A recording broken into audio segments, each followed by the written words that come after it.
푸드 산업에서 많은 혁신이 일어나고 있는데 그 혁신을 대중에게 전파시키는 데 커뮤니케이션의 역할 정말 중요하다는 거 여러분들 배우셨죠?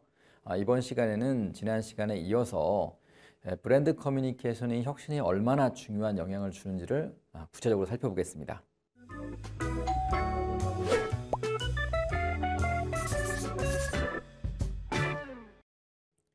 오늘의 메뉴 가지고 왔는데요. 첫 번째는 혁신의 확산 과정을 여러분들이 이해해야 됩니다. 두 번째로는 혁신의 확산 과정에서 커뮤니케이션의 역할을 이해하는 것입니다. 마지막으로는 혁신의 확산 속도를 좌우하는 요인들이 무엇인지에 대해서 살펴보도록 하겠습니다. 그럼 혁신의 확산 과정을 도해를 통해 살펴보려고 하는데요. 특정한 조직이 있습니다. 이 조직은 푸드 제품이나 서비스를 개발하고 시장에 내놓는 그런 조직이라고 볼 수가 있겠죠. 이 조직이 직접적으로 소비자에게 광고나 마케팅을 할 수가 있는 반면에 인플루언서를 통해서 광고와 마케팅을 할 수도 있겠죠. 이렇게 인플루언서를 통한 마케팅 메시지나 또는 직접적인 마케팅 메시지가 소비자한테 도달하게 되면요. 이 소비자들이 이 마케팅 메시지를 수용을 할지 거부할지를 결정하게 됩니다. 수용을 한 경우에는 혁신의 확산이 이루어지는 것이고요. 이 거부를 하게 되면은 혁신이 확산되지 않는 그런 과정을 볼 수가 있는 것이죠. 이 수용하는 사람들 늘리고 거부하는 사람을 줄이는 것이 혁신의 확산을 위한 커뮤니케이션에서 가장 중요하다고 볼 수가 있겠습니다. 자, 그러면은 대중에게 우리의 혁신적인 제품과 서비스를 알려야 하는데 무엇이 과연 확산의 속도를 결정할까요? 첫 번째는 공급 업체의 경쟁력이 우수할 때입니다. 아주 큰 기업이고 경쟁력 있는 기업인 경우에는 물론 이렇게 혁신하는 것들이 쉽겠죠. 두 번째는 공급자의 명성이 우수할 때입니다. 아주 유명한 제품, 예를 들어서 CJ라는 아주 큰 기업이 만드는 푸드 제품이라고 할 경우에는 당연히 사람들이 쉽게 수용을 하겠죠. 세 번째는 표준화된 기술이 사용될 때입니다. 앞서 배양육 이야기를 했었는데요. 배양육 제품 자체가 표준화된 아이디어를 갖고 있을 때는 사람들이 부담 없이 그 제품을 수용할 수가 있겠죠. 마지막으로 자원이 풍부할 때인데요. 여기 자원, 즉 리소스라고 하는 것은 기술적 자원도 될 수 있겠고 인적 자원도 될 수 있겠고요. 또는 예산을 포함하는 이런 경제적 자원이 될 수도 있겠습니다. 이런 리소스가 풍부할 때 당연히 마케팅을 공격적으로 할 수가 있겠죠. 이와 같은 원인들에 의해서 확산의 속도가 결정되는 것입니다. 자, 그러면 로저스의 혁신의 확산 의사결정 모델을 중심으로 해서 우리가 이 혁신이 어떻게 확산되어 가는지, 커뮤니케이션이 어떻게 영향을 주는지를 살펴보려고 합니다. 우선 지식인데요.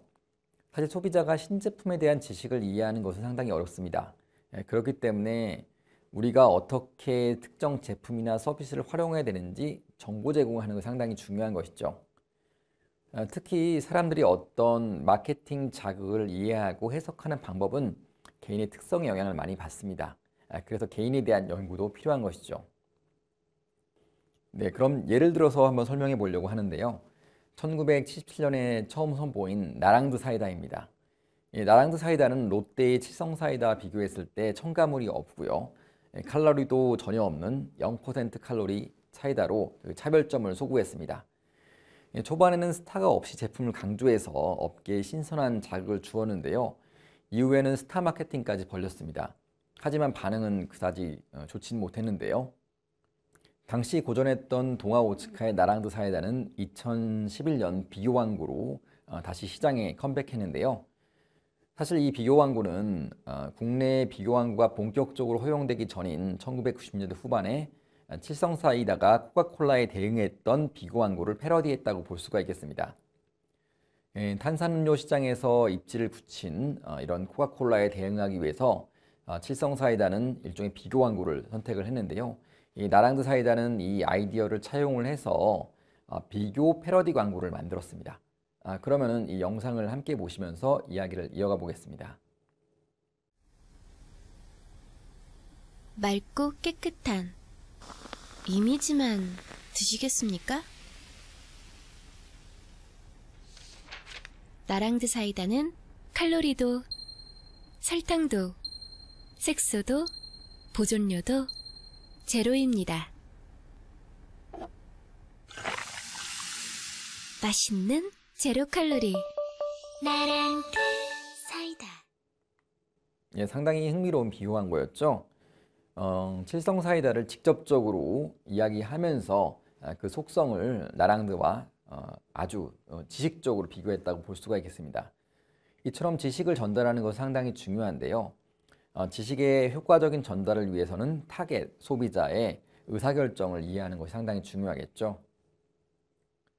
자, 그 다음 설득 이야기를 해보겠습니다. 설득은 사람의 마음이나 행동을 바꾸는 것을 의미하는데요. 혁신에서 설득이 중요한 이유는요. 설득력을 통해서 소비자의 구매 의사결정을 바꿀 수 있기 때문입니다.